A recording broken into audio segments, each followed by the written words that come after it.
Wan Faisal mahu berdebat dengan Rafizi di platform neutral. Kenyataan Wan Faisal yang menolak untuk berdebat dengan Rafizi di podcastnya dan sebaliknya meminta platform neutral menunjukkan betapa perlunya seorang politikus untuk mengawal naratif. Dalam dunia politik yang dipenuhi dengan persepsi dan propaganda, memilih lokasi dan cara untuk berdebat adalah strategi penting.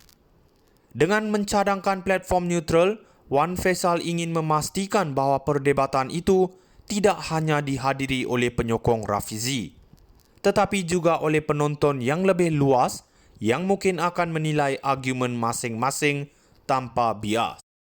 Namun, kenyataan ini juga memperlihatkan keraguan Wan Faisal terhadap kemampuan Rafizi untuk menghadapi cabaran dalam perdebatan. Menggelar podcast Rafizi sebagai terbakar adalah satu langkah yang berani dan boleh dianggap sebagai cubaan untuk mengelak daripada membiarkan Rafizi beraksi dalam suasana yang telah diatur oleh beliau sendiri. Ini menunjukkan bahawa Wan Faisal mungkin merasakan bahawa Rafizi mempunyai kelebihan dalam format tersebut dan ingin meredakan pengaruhnya. Di pihak Rafizi, tindakan untuk berdebat dalam podcastnya adalah langkah yang berani, tetapi mungkin tidak begitu diterima oleh semua pihak. Ia mencerminkan pendekatan yang lebih santai dan moden dalam berpolitik, tetapi jika tidak dikendalikan dengan baik, boleh menyebabkan penampilan yang tidak serius atau berkonfrontasi. Dengan menolak platform arus perdana kerana kos yang tinggi, Rafizi mungkin kehilangan peluang untuk menjangkau penonton yang lebih besar, yang mungkin lebih berpengaruh dalam membentuk pandangan politik rakyat. Akhirnya, debat ini bukan hanya tentang mencetak wang dan isu BlackRock. Ia adalah tentang memposisikan diri dalam arena politik yang lebih besar. Adakah Wan Faisal benar-benar bersedia untuk bergumul dengan Rafizi, atau ia hanya satu lagi taktik untuk mengekalkan jarak dari kemungkinan kebangkitan semula lawan politiknya? Semua ini akan terjawab apabila perdebatan akhirnya diadakan dalam apa jua platform yang mungkin dipilih. Wan Faisal mahu berdebat dengan Rafizi di platform neutral. Kenyataan Wan Faisal yang menolak untuk berdebat dengan Rafizi di podcastnya dan sebaliknya meminta platform neutral menunjukkan betapa perlunya seorang politikus untuk mengawal naratif. Dalam dunia politik yang dipenuhi dengan persepsi dan propaganda, memilih lokasi dan cara untuk berdebat adalah strategi penting. Dengan mencadangkan platform neutral, Wan Faisal ingin memastikan bahawa perdebatan itu tidak hanya dihadiri oleh penyokong Rafizi, tetapi juga oleh penonton yang lebih luas yang mungkin akan menilai argumen masing-masing tanpa bias. Namun, kenyataan ini juga memperlihatkan keraguan Wan Faisal terhadap kemampuan Rafizi untuk menghadapi cabaran dalam perdebatan. Menggelar podcast Rafizi sebagai terbakar adalah satu langkah yang berani dan boleh dianggap sebagai cubaan untuk mengelak daripada membiarkan Rafizi beraksi dalam suasana yang telah diatur oleh beliau sendiri. Ini menunjukkan bahawa Wan Faisal mungkin merasakan bahawa Rafizi mempunyai kelebihan dalam format tersebut dan ingin meredakan pengaruhnya. Di pihak Rafizi, tindakan untuk berdebat dalam podcastnya adalah langkah yang berani, tetapi mungkin tidak begitu diterima oleh semua pihak. Ia mencerminkan pendekatan yang lebih santai dan moden dalam berpolitik, tetapi jika tidak dikendalikan dengan baik, boleh menyebabkan penampilan yang tidak serius atau berkonfrontasi. Dengan menolak platform arus perdana kerana kos yang tinggi, Rafizi mungkin kehilangan peluang untuk menjangkau penonton yang lebih besar, yang mungkin lebih berpengaruh dalam membentuk pandangan politik rakyat.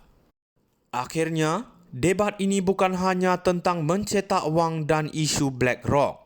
Ia adalah tentang memposisikan diri dalam arena politik yang lebih besar. Adakah Wan Faisal benar-benar bersedia untuk bergumul dengan Rafizi, atau ia hanya satu lagi taktik untuk mengekalkan jarak dari kemungkinan kebangkitan semula lawan politiknya. Semua ini akan terjawab apabila perdebatan akhirnya diadakan dalam apa jua platform yang mungkin dipilih. Wan Faisal mahu berdebat dengan Rafizi di platform neutral. Kenyataan Wan Faisal yang menolak untuk berdebat dengan Rafizi di podcastnya dan sebaliknya meminta platform neutral menunjukkan betapa perlunya seorang politikus untuk mengawal naratif. Dalam dunia politik yang dipenuhi dengan persepsi dan propaganda, memilih lokasi dan cara untuk berdebat adalah strategi penting. Dengan mencadangkan platform neutral, Wan Faisal ingin memastikan bahawa perdebatan itu tidak hanya dihadiri oleh penyokong Rafizi, tetapi juga oleh penonton yang lebih luas yang mungkin akan menilai argumen masing-masing tanpa bias. Namun, kenyataan ini juga memperlihatkan keraguan Wan Faisal terhadap kemampuan Rafizi untuk menghadapi cabaran dalam perdebatan.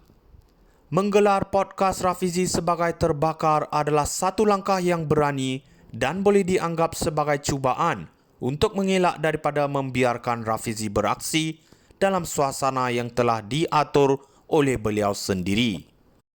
Ini menunjukkan bahawa Wan Faisal mungkin merasakan bahawa Rafizi mempunyai kelebihan dalam format tersebut dan ingin meredakan pengaruhnya.